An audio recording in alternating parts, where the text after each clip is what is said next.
We say, look, they were all worshipping him.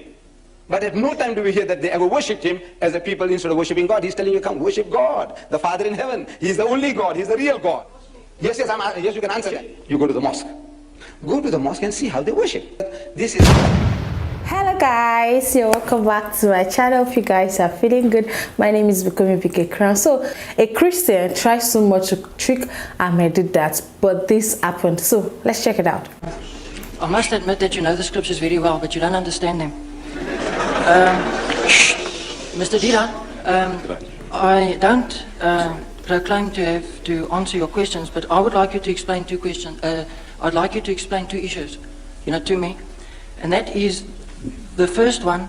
When Peter walked on the water to Jesus, then he sunk into the water.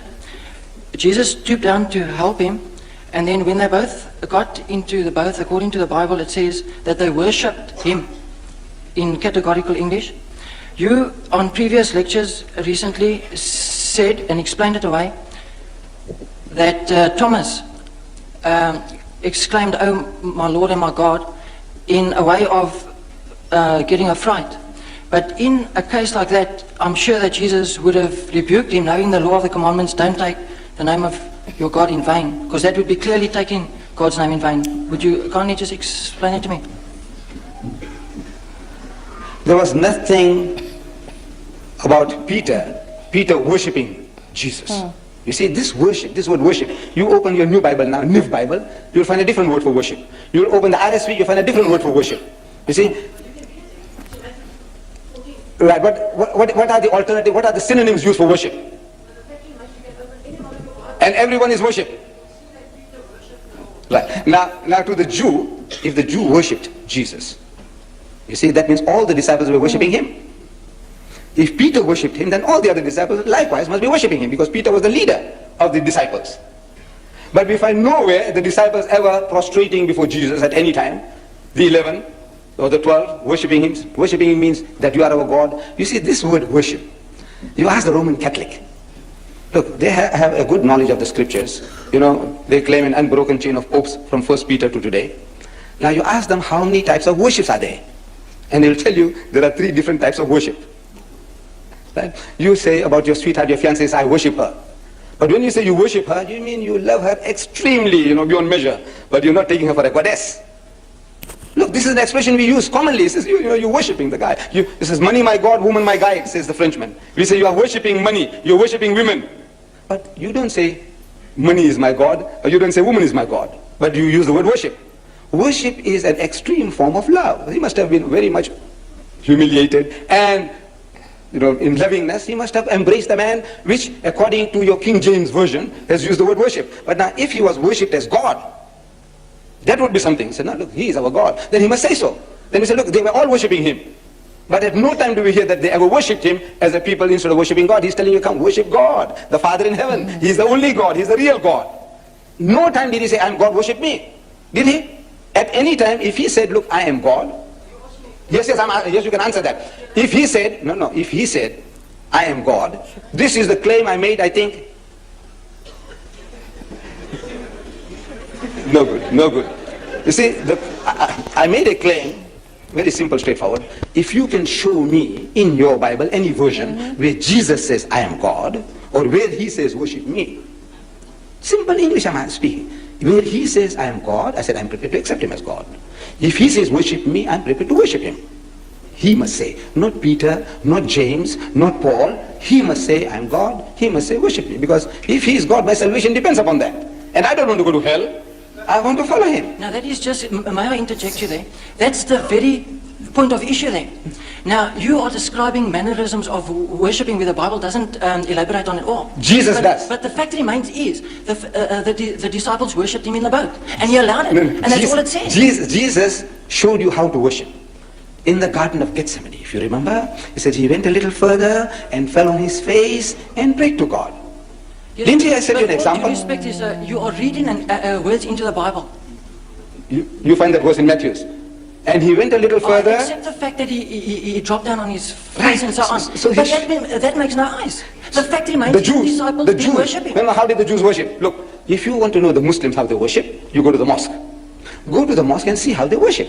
You see, Allahu Akbar, they stand, they read chapters and verses, they go into semi-bent position, they get up, they go down to the ground, touching the forehead onto the earth. This is how the Muslims worship, right? So if I said, look, this chairman or the people worship Deedat, meaning that they loved him with exceeding love, right? But now you say worship. Now, if the people have a wrong idea, they say, look, what did they do? Did they make ablution and come? And did they fall down prostrate before Mr. Deedat? He says, no. He said, what do you mean they worshipped him? He said, no. Oh man, they were gone mad after him. Now, that's quite a different thing. You see, now you are using a word and you are explaining something else figuratively. But that's exactly what you are doing now. No, I'm not doing that. Jesus Christ and all the prophets, they had a form of worship, the Jews, which you are not following, you don't know. Look, and Abraham fell on his face and prayed to God. And Moses and Aaron fell on their faces and prayed to God. And Joshua fell on his face and prayed to God. And Jesus fell on his face and prayed to God. Look, everybody falling on their faces and praying. What is this? This is the way you worship God. Fall on your face and pray. The Pope, wherever he goes, he kisses the ground. He makes the prostration, as the Muslim does. See, maybe, I don't know, he's communing with the soil or what, I don't know. But he's doing exactly as the Muslim does. Then you might say he's worshipping the ground. He goes to Nigeria, he worships the ground there. He goes to Poland, he worships the ground there. No, he's not worshipping. He's showing some kind of humility, respect, maybe. But now, Moses, this is how he did it. Jesus did it. Abraham did it. Joshua did it. But you don't do it. So you have your own idea about worship. I understand what he said. Since Jesus bowed down to worship God, that's the form of worship. Some Christians don't actually bow down to worship. Well, some Christians do kneel down. You can kneel down, you can lie down, you can, stand. But when God spoke to them, and it was the first time they heard his voice, and they had to bow down because it's a form of worship and respect. They're trying to worship God and respecting him. So the disciples actually worship Jesus, but it's only God that we worship more. An act of worship is when you glorify God, you thank him for everything. But I don't think you have to bow down before you worship. You don't always have to bow down to show you are worshiping God. Stand and worship God, lie down and worship God, sit down and worship God. Any way you can worship God, as long as you're communicating with him deeply and wholeheartedly, that's a sign of worship. Worship means you trying to connect. That's I see the meaning of worship. It's not all about bowing down. It's how to connect to God, your maker. It's the connection between you and your God at that moment. That is worship. Because you are trying to forgo every other thing around you for God. You're trying to, resist distraction. You're just trying to focus on God alone, just you and God alone. That's the sign of worship.